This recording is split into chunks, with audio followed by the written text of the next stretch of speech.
Good morning, folks, and it is a good morning. Moments ago, standing together with her wife Sherelle in the Oval Office, I spoke with Brittney Griner. She's safe. She's on a plane. She's on her way home after months of being unjustly detained in Russia, held under intolerable circumstances. Brittney will soon be back in the arms of her loved ones, and she should have been there all along. This is a day we've worked toward for a long time. We never stopped pushing for her release. It took painstaking and intense negotiations, and I want to thank all the hard-working public servants across my administration who worked tirelessly to secure her release. I also want to thank the UAE for helping us facilitate Brittney's return, because that's where she landed.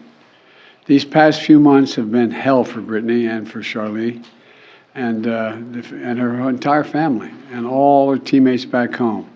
People all across the country have learned about Brittney's story, advocated for her release, stood with her throughout this terrible ordeal.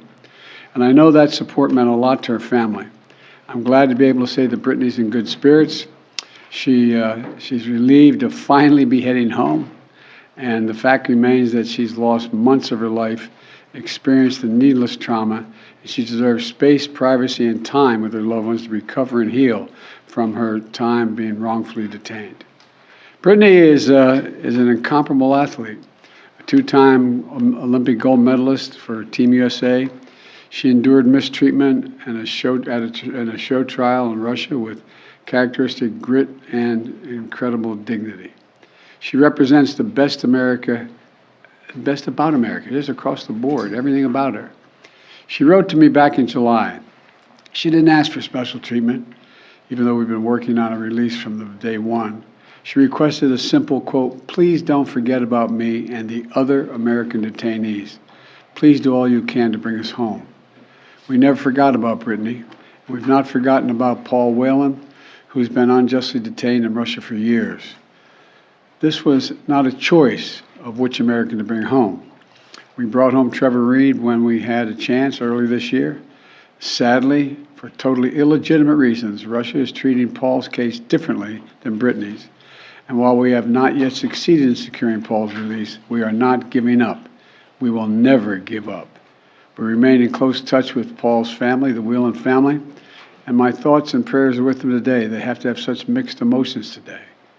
And we'll keep negotiating in good faith for Paul's release. I guarantee that. I say that to the family. I guarantee you. And I urge Russia to do the same to ensure that Paul's health and humane treatment maintained until we are able to bring him home. I don't want any American to sit wrongfully detained and one extra day if we can bring that person home. My administration has now brought home dozens of Americans who were wrongfully detained or held hostage abroad, many of whom had been held since before I took office. And today we also remember the other Americans that are being held hostage and wrongfully detained in Russia or anywhere else in the world. Reuniting these Americans with their loved ones remains a priority for my administration, every person in my administration involved in this. We're going to continue to work to bring home every American who continues to endure such an injustice. We also want to prevent any more American families from suffering this pain and separation. And I strongly urge all Americans to take precautions, including reviewing the State Department's travel advisories before they travel overseas, which now includes warnings about the risk of being wrongfully detained by a foreign government. Make no mistake about it. This work is not easy.